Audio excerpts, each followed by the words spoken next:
সঞ্জয়কে মৃত্যুদণ্ড না দেওয়ার কারণ। আজকে সকলের নজরে ছিল আরজিকর রায়ের দিকে এবং বাংলার ৯৯% মানুষ এই রায়ে আজ খুশি হয়নি।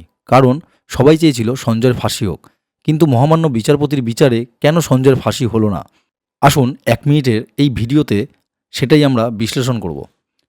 ১ নম্বর কারণ হতে পারে বিচারপতি হয়তো কোনোভাবে মনে করেছে খুন করেছে অন্য কোনো গ্যাং এবং তারপর মৃতদেহের ওপর যৌন নির্যাতন করেছে সঞ্জয়। আদালতের কাছে এটা প্রমাণিত যে সঞ্জয়ই যৌন নির্যাতন করেছে, কিন্তু সঞ্জয় যে খুন করেছে তার কোনো প্রমাণ কিন্তু কলকাতা পুলিশ ও সিবিআই দিতে পারেনি।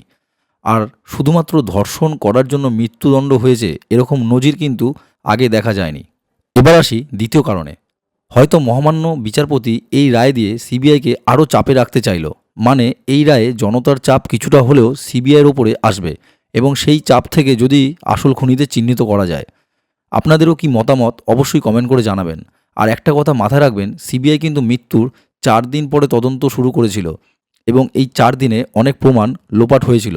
আর আপনার যাই মনে হোক না কেন, বিচারপতির কাছে কিন্তু প্রমাণই শেষ কথা বলে।